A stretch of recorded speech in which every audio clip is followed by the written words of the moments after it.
제가 어릴 적에 집에서 부모님과 같이 살 때 저녁에 늘 하던 일이 하나 있었습니다. 그것은 바로 9시 뉴스를 같이 보는 것이었습니다. 하루 동안 대한민국의 정치, 경제, 사회, 문화 각 분야에 어떤 새로운 소식들이 있었는지 보고 들으면서 하루의 일과를 마감하곤 하였습니다. 제 이야기가 아니라 우리 부모님이 그러셨다는 말입니다. 어렸을 적에 저는 뉴스에는 별 관심이 없었고 뉴스가 끝나갈 때쯤 방에서 슬쩍 나와서 같이 앉기는 했습니다. 그 이유는 뉴스 마지막에 늘 스포츠 뉴스가 있었기 때문입니다. 물론 지금은 TV가 아니더라도 뉴스를 볼 수 있는 매체와 채널이 얼마든지 많기 때문에 9시 뉴스를 온 가족이 다 같이 보는 그런 일은 잘 없겠습니다만 그런 시절이 있었다는 것은 모두가 아실 것입니다. 그리고 지금도 우리는 늘 뉴스를 봅니다. 정해진 시간에 보지 않고 언제 어디서나 스마트폰으로 뉴스를 보곤 합니다. 이 세상에 어떤 일들이 있었는지 좋은 일이든지 나쁜 일이든지 우리는 늘 뉴스를 보고 듣습니다. 하지만 잘 생각해보면 우리는 뉴스에서 전해지는 소식을 그저 소식으로만 대할 때가 많습니다. 이 소식들에 있어서 내 삶에 어떤 큰 반응을 보이지는 않는 것이죠. 정치나 경제, 사회 같은 일반적인 소식에도 그러하지만 어디 불이 났다거나 아니면 어디 끔찍한 살인사건이 일어났다거나 하는 것에 있어서도 잠시 안타까워하거나 잠시 그거에 대해서 이야기를 나눌 때는 있을지 몰라도 그것을 이렇게 직접적으로 내 삶으로 이렇게 피부로 체감하지는 않는다는 말입니다. 기껏해야 그 소식을 가지고 사람들 사이에서 그거 봤어? 하면서 이야기를 나누는 정도에 그칠 뿐이지 우리는 어떤 소식이든지 간에 어떤 뉴스이든지 간에 금세 잊어버리곤 합니다. 왜 그럴까요? 사실 그러한 뉴스들, 그러한 소식들은 나와 상관 있는 소식이 아니기 때문입니다. 물론 이 대한민국 안에서 일어나는 일들이고 때로는 나와 가까이 있는 곳에 일어나는 일들이기는 하지만 그것이 내 삶에 어떤 직접적인 영향을 끼치지는 못하기 때문입니다. 오늘에도 얼마 전에 몇 시간 전에 있었던 일인데 그 수원 터미널 쪽 수원역인 것 같습니다. 환승센터 거기서 버스가 이 사람들이 있는 곳을 이렇게 들이받아가지고 한 명이 또 사망하고 많은 사람들이 부상을 입는 그런 안타까운 일들이 일어났습니다. 그런 소식을 접할 때 우리는 거기 갔을 때 이런 일이 있을 수도 있으니까 조심해야지라는 생각 정도는 할지 몰라도 그러고 끝난다는 것입니다. 우리는 어떤 소식들에 직접 피부로 가까이 느끼게 될까요? 바로 나와 상관이 있는 소식들에 나의 귀를 더 기울이고 또 그것을 피부로 더 체감하고는 합니다. 예를 들자면 나와 관련된 소식들, 나의 가족과 관련된 소식들이 그렇습니다. 내 건강이나 나의 어떤 거취 문제나 나의 신변이나 나를 중심으로 한 소식들에 있어서 우리는 적극적으로 반응하고는 합니다. 그리고 거기에는 귀를 기울이고 관심을 갖습니다. 궁금해합니다. 그리고 반응을 합니다. 저희 아들 은유가 얼마 전에 독감을 앓았습니다. 그 소식을 아내가 저에게 전해주었습니다. 뉴스인 것이죠. 그러면 거기에 대한 저의 반응은 어떻습니까? 그래, 그렇구나, 알겠어. 이렇게 나온다면 굉장히 곤란한 것입니다. 그럴 수 없는 것이죠. 아이고, 은유가 아팠어? 아이고, 어떡해. 많이 아파하진 않아? 힘들어하진 않아? 하면서 걱정하고, 약은 어떻게 했냐고, 주사는 안 맞냐고 하면서 계속해서 관심을 갖고, 또 이후에 내가 해야 할 일이 무엇인지에 대해서 또 생각하게 되어 있습니다. 나와 상관이 있는 소식을 접하면 거기에 대해서는 자연스럽게 우리는 반응하게 되어 있다는 것입니다. 이제 곧 성탄절입니다. 예수 그리스도가 오셨음을 우리에게 알려주는 이 성탄절의 소식이 계속해서 우리에게 들려오고 있고 또 앞으로도 들려질 것입니다. 이 소식들에 대해서 우리는 어떻게 반응하고 있습니까? 이 기쁘고 복된 소식을 혹시나 저 멀리에 있는 소식으로만 여기고 우리가 아무렇게나 방치하고 있는 것은 아닐까요? 주님이 우리에게 오셨다라고 하는 이 소식에 대해서 우리에게서 응당 나와야 하는 반응은 무엇일까요? 우리는 이 성탄절마다 들려오는 이 소식들에 대해서 어떻게 반응해야 하며 무엇을 보아야 하는 것일까요? 오늘 말씀을 통해서 이런 부분을 집중적으로 함께 살펴보려고 합니다. 오늘 말씀을 보면 한밤중에 목자들이 들판에서 양들을 지키고 있었습니다. 이 목자들은 아주 성실하고 진실한 목자들입니다. 낮이나 밤이나 할 것 없이 날씨가 어떻든지 상관하지 않고 양들과 함께 먹고 자면서 양들을 돌보고 보호하고 있습니다. 이 목자들은 양들에게 아주 특별한 존재입니다. 목자들이 없다면 양들은 편안하고 안전한 삶을 보장받을 수 없습니다. 언제 어디에서 닥쳐올지 모르는 위험과 빈곤에 늘 불안해하며 떨 수밖에 없을 것입니다. 양들이 편안하게 일상의 삶을 영위할 수 있는 것은 다 이 목자들 덕분입니다. 이 목자들이 양들에게는 매우 특별한 존재이지만 그러나 정반대로 인간 사회에서는 굉장히 취급받지 못하는 존재들이었습니다. 고대 사회에서 목자는 잘 배우지 못했고 사회적인 지위나 권력도 갖고 있지 않았습니다. 직업의 특성상 이들은 언제나 양들 옆에 있어야 했기 때문에 사회로부터 동떨어진 삶을 살 수밖에 없었습니다. 그리고 이들은 항상 양들을 돌봐야 했기 때문에 그 유대 의식법의 그 정결법의 여러 가지 세칙들을 삶에서 잘 지킬 수가 없었습니다.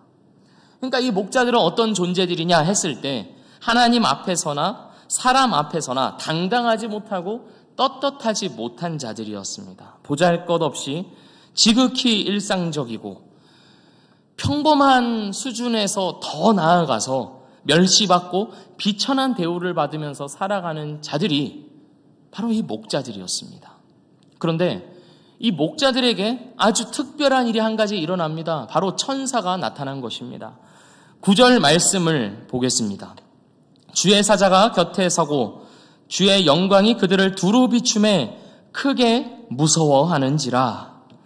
천사가 찾아와 목자들 옆에 서더니 그 순간에 일순간에 말로 형용할 수 없는 그 찬란함 속에 주의 영광이 이 목자들을 휘감는 것입니다. 목자들은 난생 처음 보는 이 광경에 어떻게 반응합니까? 9절 마지막에 이야기해 주는 것처럼 크게 무서워합니다. 크게 무서워했습니다. 두려워서 어쩔 줄을 몰라 했습니다. 성경을 보면 천사가 등장할 때 사람들에게서 나오는 하나의 일관된 반응이 있습니다. 바로 이 목자들이 보였던 반응처럼 두려워합니다. 천사를 똑바로 보지 못하고 엎드립니다. 벌벌 떱니다. 그 이유가 무엇입니까? 이 인간 안에는 초월적인 존재에 대한 그 근원적인 두려움이 내재되어 있기 때문입니다. 이 두려움은 하나님을 아는 사람이나 알지 못하는 사람에게나 동일합니다. 인격적으로 하나님을 만난 적이 없는 사람이라 할지라도 양심에 어긋나는 행동을 했다고 했을 때 두려움이 찾아옵니다. 내가 이러다가 혹시 벌 받을지도 모른다는 그런 생각을 하는 것이죠. 목자들에게서 볼 수 있는 이 두려움은 바로 하나님과 우리 인간의 관계를 보여주고 있습니다. 인간은 하나님을 두려워합니다. 무서워서 벌벌 떱니다. 그 앞에 섰을 때 어쩔 줄을 몰라 합니다. 숨고 싶어 합니다. 왜 그렇습니까? 바로 죄 때문입니다. 하나님과 이 인간의 관계가 파기되었기 때문에 인간은 하나님 앞에서 그 초월적인 존재 앞에서 벌벌 떨며 두려워할 수밖에 없습니다. 아담이 하나님의 말씀을 어긴 후에 하나님께 대하여 나온 첫 반응이 무엇이었습니까? 두려워서 숨는 것이었습니다. 창세기 3장 10절은 이렇게 기록하고 있습니다. 내가 동산에서 하나님의 소리를 듣고 두려워하여 숨었나이다. 죄를 짓기 전에는 하나님의 소리를 듣는 것이 두렵지 않았습니다. 오히려 즐거웠습니다. 하나님을 만나는 것이 즐겁고 편안하였습니다. 하지만 죄가 그 모든 관계를 망가뜨리고 파괴시켰습니다. 생명과 지복과 영광을 누릴 수 있었던 인간이었지만 죄로 인하여서 심판과 저주와 사망의 운명을 가진 자들이 되어버렸다는 것입니다. 그래서 인간은 이 초월을 마주할 때 크게 두려워합니다. 이 목자들이 보여주고 있는 두려움이 바로 하나님과 인간 사이의 민낯을 보여주고 있는 것입니다.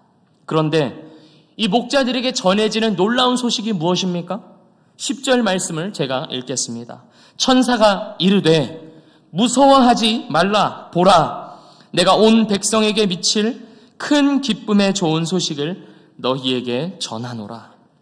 천사가 이 목자들에게 말하길 무서워하지 말라고 이야기합니다. 죄로 인해 하나님에 대하여서 숨고 피하고 두려워할 수밖에 없는 인간에게 하나님이 천사를 통해서 말씀하시기를 두려워하지 말라 말씀하십니다. 그 이유가 무엇입니까? 온 백성에게 미칠 큰 기쁨의 좋은 소식이 있기 때문입니다. 그리고 그 소식의 내용은 11절이 말하고 있는 바와 같이 오늘 다윗의 동네에 너희를 위하여 구주가 나셨다는 것입니다. 그리스도, 메시아, 곧 구원자가 오셨기 때문에 더 이상 두려워하지 말라라고 이야기합니다. 초월적인 존재를 두려워하고 하나님을 두려워하는 것은 비단 아담이나 이 목자들 뿐만은 아닙니다. 우리도 하나님을 두려워합니다. 이 두려움은 지극히 높으신 하나님에 대한 어떤 건강한 경외심이어야 하지만 우리는 그보다는 부정적인 의미로 하나님을 두려워합니다. 하나님을 믿지만 동시에 하나님을 두려워하는 것입니다. 내가 하나님께 지은 죄가 많은데 하나님이 나를 사랑하실까? 내가 하나님 앞에 이 정도밖에 살지 못하는데 하나님이 나를 좋게 생각하실까? 내가 생각해도 내 삶이 한심하고 한숨 나오고 초라하고 추악하기까지 한데 이런 나를 하나님께서 사랑하실 수 있을까? 신앙생활 좀 열심히 하고 봉사도 좀 해야 뿌듯하기도 하고 또 하나님 앞에서 당당할 수 있을 것 같은데 그러지도 못하는 하나님이 나를 받아주실까 하면서 우리는 하나님의 사랑을 의심하며 두려워한다는 것입니다. 하나님의 앞에 사랑을 받기 위해서는 이 정도는 해야 한다는 어떤 기준을 스스로 만들어 놓는 것이죠. 그리고 그 기준을 충족시키지 못하는 자신으로 인하여서 하나님을 두려워하고 오히려 더 숨고 피하는 것. 이것이 하나님을 믿음과 동시에 하나님을 두려워하는 우리의 모습이라는 것입니다. 우리가 하나님의 사랑을 확신하지 못하고 누리지 못한다는 것은 사실 우리가 하나님을 두려워하는 존재로 인식하고 있다는 반증인 것입니다. 이런 우리를 향한 하나님의 말씀은 무엇입니까? 두려워하지 말라는 것입니다. 하나님은 그런 분이 아니라는 것입니다. 우리 스스로 하나님 앞에 서야 할 자격을 만들 필요 없다는 것입니다. 그 대신 우리에게 요구되는 바는 무엇입니까? 10절이 말하고 있는 바와 같이 보라, 우리가 할 것은 우리를 구원하러 오신 구원자를 예수 그리스도를 보는 것이라는 말입니다. 그렇습니다. 우리가 하나님을 믿는다 하면서도 예수 그리스도를 믿는다 말하고 있으면서도 하나님을 두려워하는 이유가 무엇이겠습니까? 하나님 앞에 내 자격 요건을 따져가면서 기준에 못 미치는 나를 스스로 용납하지 못하며 하나님의 사랑을 확신하지 못하며 누리지 못하며 그 기쁨과 즐거움 가운데 거하지 못하며 오히려 피하고 숨는 이유가 무엇이겠습니까? 보지 못하기 때문입니다. 우리가 어떠한 모습에 있든지 간에 우리를 사랑하시는 그 사랑을 보지 못하기 때문입니다. 하나님의 사랑을 알고 있으나 보지 못한다는 것입니다. 우리가 하나님을 거부하고 미워하며 멀리 떠나 있다 할지라도 상관하지 않고 우리를 위해 죽으시고 우리를 살려내신 그 사랑을 우리가 보고 있지 못하고 있다는 말입니다. 우리의 삶과 우리의 마음이 이 위대한 기적을 보고 있지 못하기 때문에 우리는 이 사랑을 보는 대신에 우리 자신을 봅니다. 우리 자신에게 기준을 두며 우리 자신에게 근거를 둡니다. 만족스러울 리가 없는 나 자신을 말입니다. 그래서 우리는 자꾸만 하나님을 두려워하며 숨는 것입니다. 그러나 성탄절은, 이 크리스마스는 우리에게 말하고 있습니다. 두려워하지 말라. 무서워하지 말라. 너 자신에게 삶의 근거를 두지 말라. 너 스스로에게 자신감과 행복의 근원을 두지 말라고 말입니다. 그 대신에 하나님을 보라고, 하나님께서 약속하시고 이루시는 그 구원을 보라고 말하고 있습니다. 이 구원은 즉흥적으로 하나님께서 말씀하시거나 갑자기 기분에 의해서 주신 것이 아닙니다. 아주 오래전부터 약속되었으며 계획된 것입니다. 창세기 3장을 보면 인간이 하나님 앞에 범죄하여 타락하는 사건이 나옵니다. 그 이후에 아담이 하나님께 불순종하여 선악과를 따먹은 이후에 하나님께서 아담과 하와와 뱀을 재판대 위에 올려놓으시고 모든 사건을 면밀하게 조사하신 이후에 하시는 말씀이 무엇입니까? 창세기 3장 15절 말씀입니다. 뱀에게 하시는 말씀입니다. 내가 너로 여자와 원수가 되게 하고 내 후손도 여자의 후손과 원수가 되게 하리니 여자의 후손은 내 머리를 상하게 할 것이요 너는 그의 발꿈치를 상하게 할 것이니라. 하나님께서는 인간의 범죄 이후에 뱀에게 저주를 쏟아 부으시면서 여전히 인간을 사랑하시며 그들을 구원하시며 끌어안으실 것임을 말씀하십니다. 하나님과 인간이 맺은 언약을 인간이 파기하여 인간이 저주와 죽음의 운명에 놓이게 되었지만 하나님이 인간을 그 저주의 자리에 놔두지 않으시고 구원자를 보내사 구원하실 것임을 약속하십니다. 그리고 그 약속의 실체 예수 그리스도께서 오늘날 이 땅에 오셨다 하는 것이 바로 성탄절 크리스마스의 메시지입니다. 죄악 가운데 멸망해야만 하는 우리들이지만 그럼에도 불구하고 내가 너희를 구원할 것임을 주님은 이 성탄절마다 우리에게 확인시켜 주십니다. 너희는 여전히 나의 백성이고 나의 사랑하는 자임을 예수 그리스도를 보내심으로 확인시켜 주십니다. 그 낮아지심과 십자가에서 죽으심과 다시 살아나심으로 확실히 우리에게 보여주십니다. 아브라함과 이삭과 야곱에게 주셨던 약속, 모세와 다윗에게 주셨던 약속, 내가 너희의 하나님이 되고 너희는 나의 백성이 될 것이라는 그 약속을 그리스도 예수의 탄생으로 인해 신실하게 지키셨다는 것을 우리에게 보여주십니다. 여기에는 인간의 조건과 노력과 선행이 개입할 여지가 일절 없습니다.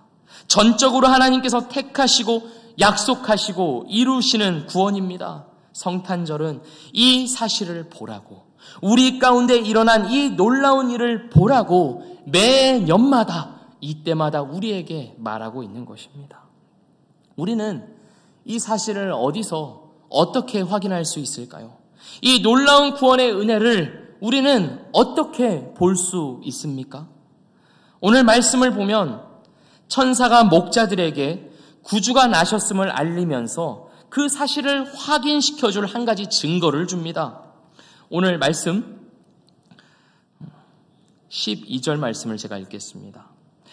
너희가 가서 강보에 쌓여 구유에 뉘어있는 아기를 보리니 이것이 너희에게 표적이니라 하더니, 다윗의 동네로 가면 구유, 즉 여물통에 뉘어있는 한 아기가 있을 것인데 바로 그것이 표적이라고 이야기합니다. 잘 생각해 보십시오. 우리는 이 사실이 너무나도 익숙한 탓에 별로 이상하게 여기지 않지만 누가 갓난아기를 냄새나는 여물통에 누이겠습니까? 그러나 마리아는 고향으로 돌아가는 여정 중에 산통이 시작되었고 아기를 낳을 만한 적당한 방을 찾지 못하여서 어쩔 수 없이 이 여물통이 있는 축사에서 예수님을 낳았습니다.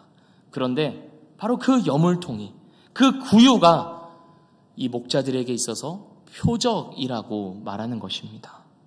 지극히 평범하고 평범하다 못해 낮고 천한 모습으로 오신 그 모습이 주께서 이 땅에 오신 증거라고 이야기하는 것입니다. 이것이 신기하지 않습니까? 주님이 오신 것은 놀라운 기적입니다. 초월이, 무한이라는 존재가 이 시공간이라는 한계 속으로 들어온 놀라운 기적의 사건입니다. 그런데 그 기적이 어떻게 이루어집니까? 지극히 평범한 현실 가운데 이루어지는 것입니다. 이것이 표적이고 이것이 증거입니다. 그래서 우리는 쉽게 이것을 잘 받아들이지를 못합니다. 주님이 오신다면 어떻게 오셔야 우리가 좀 납득이 되겠습니까? 자기 아들을 보내심에 있어서 천군 천사를 좀 동반해 주셔야 우리가 좀 납득되지 않겠습니까? 그것이 하나님의 이름에 좀 더 어울리지 않겠습니까? 그리고 그렇게 아들을 좀 보내야 모든 사람들이 그 천군 천사와 함께 위대한 모습으로 강림하시는 그 모습을 보면서 이렇게 고백할 수 있지 않겠습니까? 아, 드디어 하나님의 아들이 오셨구나. 드디어 그분이 약속을 지키셨구나 하면서 하나님을 믿지 않는 사람들도 확연하게 하나님을 믿을 수 있지 않겠습니까? 그런데 고작 표적으로 주시는 것이 여물통에 뉘어있는 아기라는 것입니다. 지극한 평범함과 평범함을 넘어서서 빈궁하기까지 한 이 초라함이 목자들에게 증거로 주어졌습니다. 우리가 성탄절을 생각할 때, 예수 그리스도의 오심을 생각할 때 큰 감흥을 느끼지 못하는 이유 중 하나는 예수 그리스도의 오심 자체가 그다지 큰 감흥을 가지고 온 것이 아니기 때문입니다. 지극히 평범하고 일상적인 모습으로 오셨기 때문에 우리에게 있어서 큰 놀라움을 불러일으키지 못하는 것입니다.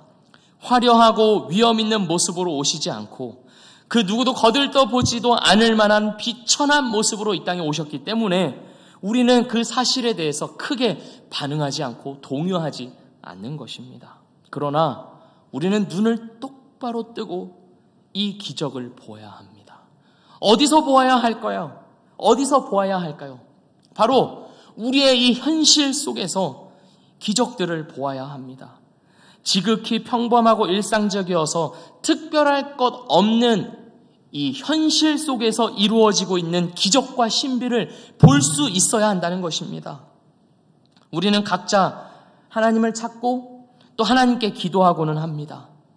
내 삶에 기적이 일어나게 해달라고, 내 삶의 문제와 한계가 해결되고 극복되는 기적을 허락해달라고, 지금의 상황에서 벗어나 더 안정되고 편안하고 만족스러운 미래를 허락해달라고 간절하게 간구하고는 합니다. 하나님은 분명히 그 기도를 듣고 계시며 우리가 소원하는 바가 하나님의 뜻과 부합한다면 하나님은 반드시 허락하시고 이루실 것입니다. 하지만 진짜 기적은 우리의 삶에 어떤 변화가 일어나는 것이 아닙니다. 그것도 주님의 역사이고 은혜의 증거일 수 있지만 그 어떤 증거보다도 가장 강력하고 확실한 증거는 예수 그리스도, 바로 그분 자신입니다. 그분을 알고 그분을 누리고 그분을 기뻐하는 것이야말로 우리 삶에 일어날 수 있는 가장 위대한 기적이며 신비입니다. 우리가 확인해야 할 증거, 우리가 붙잡아야 할 증거는 무엇입니까? 우리의 초라한 현실에 함께 하시는 바로 그 하나님의 은혜입니다.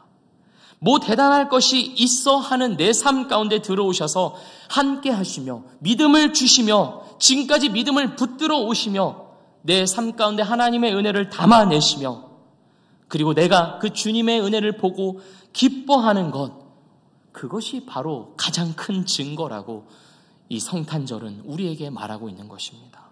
성탄절은 그런 날입니다. 대단한 증거를 찾는 날이 아닙니다. 저기 명동 어느 백화점에는 크리스마스 장식들을 보기 위해서 사람들이 줄지어서 기다리고 있는다고 합니다.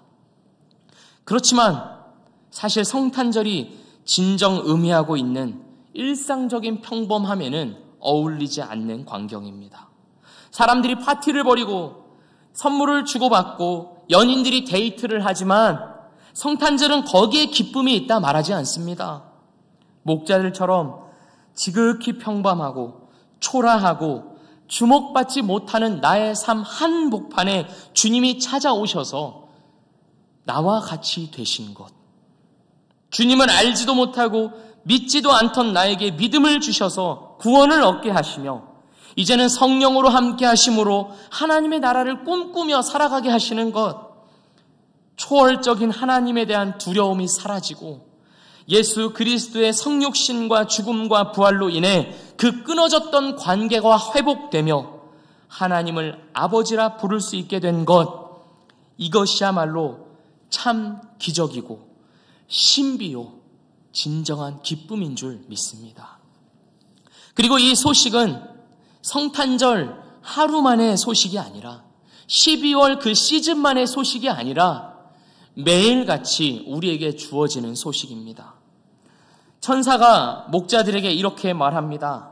오늘 다윗의 동네에 너희를 위하여 구주가 나셨으니, 이 소식은 목자들의 오늘의 소식이기도 하지만 우리들에게 있어서도 오늘의 소식입니다. 매일같이 내가 확인해야 할 소식이며 매 순간마다 확인해야 하는 소식입니다. 주님이 나와 함께 하신다는 것, 나와 같이 되셨다는 것, 나를 체휼하시며 나를 구원하시며 나를 통하여서 주님의 일들을 이루어 가신다는 그 기적, 우리가 매일같이 확인해야 하는 기적이요 신비인 것입니다. 사랑하는 미랄교회 성도 여러분, 내 삶의 현실에서 이러한 주님의 일들이, 이 기적과 신비가 이루어지고 있음을 보는 은혜가 우리에게 있기를 원합니다. 지극히 평범한 나의 삶, 가족들과 함께하는 삶, 거기에도 하나님의 은혜가 담겨 있는 것입니다. 가족들을 보실 때 어떤 모습으로 보고 계십니까? 이 아이가, 남편과 아내가 하나님의 형상으로서 나에게 있다, 내 앞에 주어져 있다, 그가 누리고 있는 그 생명과 그 존재 자체가 하나님의 신비요 기적으로서 오늘 내 앞에 주어져 있다, 이 시각으로 보고 계십니까? 성탄절은 우리 가족들에게도 그런 신비와 기적이 존재한다고 말하는 날입니다. 우리 교회는 어떻습니까? 우리 교회를 통하여서 우리가 한몸됨을 이루고 매주같이 예배를 드리며 이렇게 함께 모여 있다는 것, 이것 자체가 놀라운 기적이라고 성탄절은 우리에게 말하고 있는 것입니다. 한 사람 한 사람이 모여서 주님의 몸된 교회를 이루어가며 각자의 삶에서 흩어져 있던 우리가 도대체 어떠한 신비로 인해서 이렇게 모여있게 되었는지 참으로 놀라운 것입니다. 우리 교회 저쪽 문 바깥을 나가면, 이 정문 말고 저쪽 문을 나가면 301호가 있습니다. 그곳은 바로 중등부가 매주같이 예배를 드리는 곳인데, 그곳을 제가 한번 들어간 적이 있었는데 웬 생수통이 이렇게 한가득 꽉 차 있는 것입니다. 한 30개 정도 되는 것 같습니다. 그 생수통이 뭘 하는 생수통인가 하면 이 중학생, 중등부 친구들이 이제 이틀 후에 있을 그 성탄 발표회 때 난타를 하기 위하여서 그 생수통이 있다고 합니다. 그냥 단순하게 생각하면 성탄 발표회 때 중등부 친구들이 생수통을 가지고 난타를 한다라고 쉽게 넘겨버릴 수도 있지만, 사실 생각해 보십시오. 세상 어디에서 가장 그 자아가 강하고 폭발하고 있는 그 중학생들이 나무 막대기를 가지고 생수통을 두드리는, 그것도 모든 사람들 앞에서 그러한 일들을 하는 것이 어떻게 가능한 일이겠습니까? 그것 자체가 놀라운 기적이요 신비로서 중등부에서 일어나고 있는 것이며 또 우리 교회에 펼쳐지는 그러한 일들인 것입니다. 그러한 것들이 우리 일상에서 늘상 마주하는 별것 아닌 것 같은 일들조차도 하나님의 놀라운 신비와 기적이 담겨있는 놀라운 은혜인 것을 우리가 볼 수 있어야 하는 것입니다. 그러니 오늘이 기적이며 매일이 신비인 것입니다. 단지 우리가 너무 분주하고 너무 정신없어서 앞만 보고 달려가느라 잊어버리고 놓쳐버리고 보지 못하고 있을 뿐입니다. 오늘 말씀을 보면 이 위대한 기적의 소식에 대한 두 가지 반응이 나옵니다. 그것은 바로 사람들과 마리아의 반응입니다. 18절, 19절 말씀을 제가 보도록 하겠습니다. 듣는 자가 다 목자들이 그들에게 말한 것들을 놀랍게 여기되 마리아는 이 모든 말을 마음에 새기어 생각하니라. 목자들은 천사들을 통하여서 정말 그 황홀한 하나님의 말씀을 들었습니다. 그 하나님의 영광이 자신들을 휘감으면서 두르면서 천사가 자기 앞에 서서 하나님의 말씀을 직접 전해주는 그런 놀라운 경험을 하였습니다. 하지만 이 목자들이 이 소식을 가지고 예수님을 찾아갔을 때, 그리고 그곳에 있는 사람들에게 우리가 이런 일들을 경험하였다, 그리고 천사들이 이러한 메시지를 전하였다라는 것을 전해주었습니다. 그때 사람들의 반응이 나뉜 것입니다. 사람들은 오늘 말씀에서 이렇게 이야기하듯이 듣는 자가 다 목자들이 그들에게 말한 것들을 놀랍게 여겼습니다. 신기하게 여겼다는 것입니다. 하지만 그 이후의 반응이 이어지지 않습니다. 이 사람들이 목자들의 말을 듣고서 믿게 되었다든지 아니면 그 소식을 듣고서 하나님을 찬양했다든지 하는 그런 이후의 반응들이 기록되어 있지 않습니다. 아마도 성경엔 기록되어 있지 않지만 이 목자들이 워낙에 천한 신분이었기 때문에, 사회에서 별 볼 일 없는 존재들이었기 때문에 사람들은 이렇게 생각했을 수도 있습니다. 내가 저 사람의 말을 왜 들어야 하지? 왜 믿어야 하지? 라고 말입니다. 다시 말해서 목자들이 전해준 천사들의 소식을 듣고 그거 참 신기하네 하면서 그저 넘겨들었을 뿐입니다. 하지만 마리아는 어떻게 반응합니까? 마리아는 이 모든 말을 마음에 새기어 생각했습니다. 19절에 나오는 이 생각했다라는 말은 이 원어의 의미로는 문맥 속에 둔다, 또는 연관 짓는다, 또는 숙고한다, 이런 뜻을 가지고 있습니다. 그러니까 목자들이 전해준 이 소식을 듣고서 그냥 쉽게 넘겨버리는 것이 아니라 이것이 어떤 의미를 가지고 있을까? 이것이 뜻하고 있는 것이 무엇일까? 하면서 깊이 고민했다는 것입니다. 마리아는 들은 내용을 마음에 새기었습니다. 이 마음에 새겼다라는 표현은 이 정서나 마음에 관한 어떤 표현입니다. 그러니까 어떠한 사실에 대하여서, 그 소식에 대하여서 생생하게 간직하고 음미한다는 뜻입니다. 그러니까 마리아는 하나님의 말씀을 머리로만 듣고 이해한 것에 그치지 않고 자기의 내면 깊은 곳에 받아들여서 그것을 즐기고 누렸던 것입니다. 시편 119편에 11절에 주의 말씀을 내 마음에 두었나이다 하는 것처럼 하나님의 말씀으로 그것을 받아들이고 자기의 마음 깊숙한 곳에 새기고 또 그것을 반복적으로 음미하면서 기뻐했다는 것입니다. 김치찜을 좋아하십니까? 이게 갑자기 무슨 말인가 하실 수 있겠습니다만, 김치찜이 맛있으려면 김치가 푹 익어야 합니다. 김치를 먹었을 때 생김치를 먹는 것처럼 식감이 아사삭하고 느껴지면 그것은 아주 실패한 김치찜입니다. 김치가 완전히 푹 익어서 먹었을 때 김치가 부드럽게 씹히는 것이 김치찜의 포인트입니다. 어떻게 해야 이런 김치찜을 만들 수 있겠습니까? 오래 끓여야 합니다.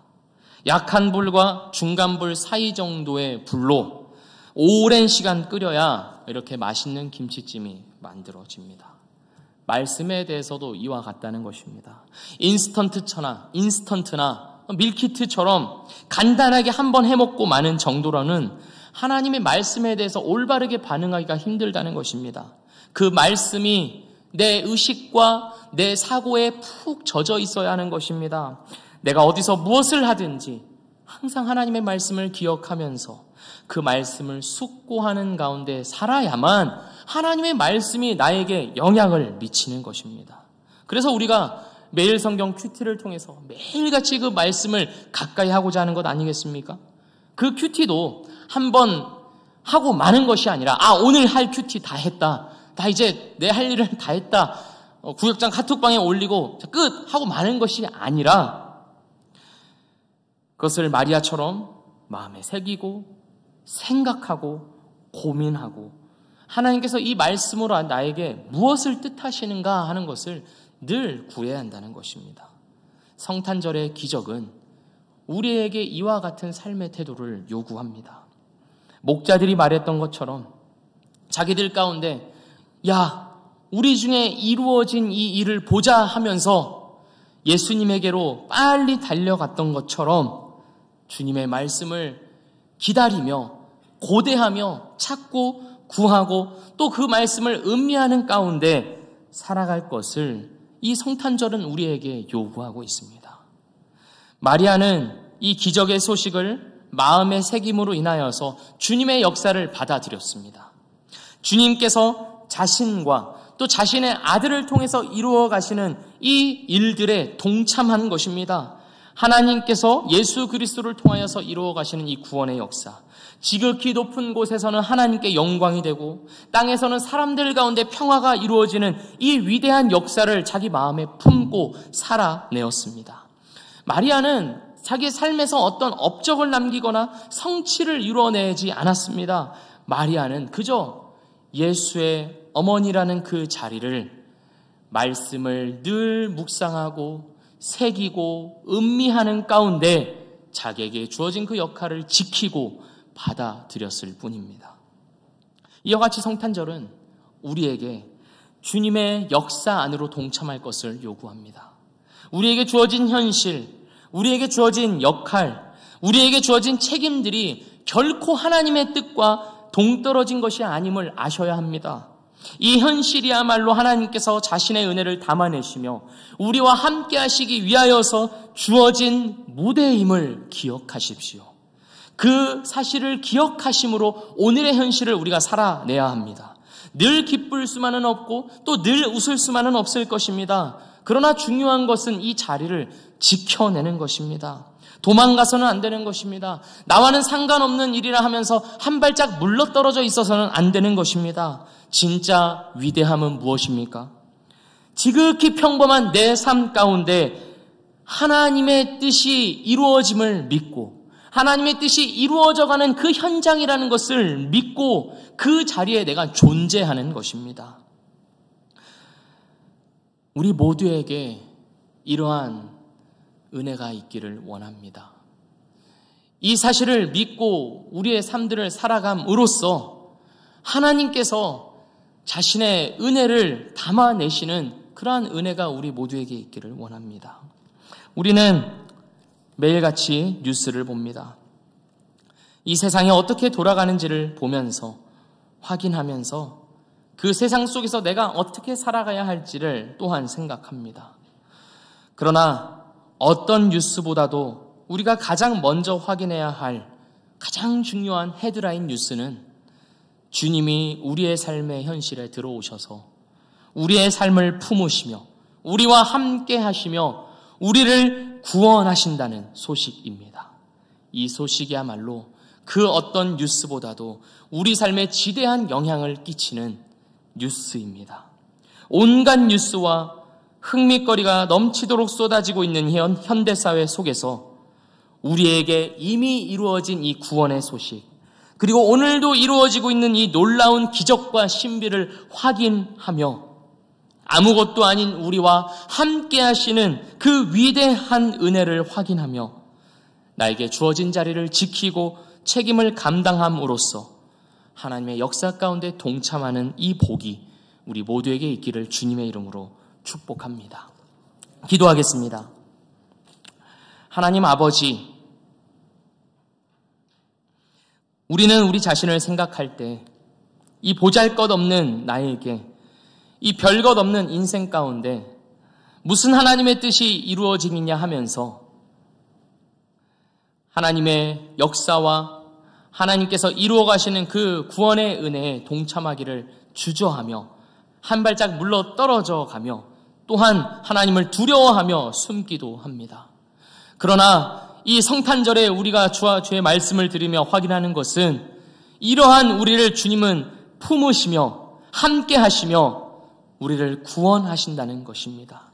그 일들을 우리의 조건과 노력과 우리의 행위에 따라 결정하지 않으시고 주권적인 하나님의 결정에 두시며 하나님의 전적인 은혜에 두신다는 것을 우리가 말씀을 통해서 확인합니다.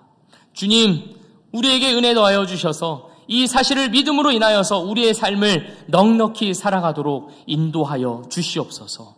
우리의 삶의 현실이라고 하는 이 자리가 결코 하나님과 동떨어진 자리가 아니요, 하나님이 함께 하시며 하나님의 역사를 이끌어 가시는 자리임을 기억하며 믿고 동참하여 살아가는 은혜가 우리 모두에게 있게 하여 주시옵소서. 예수 그리스도의 이름으로 기도합니다. 아멘.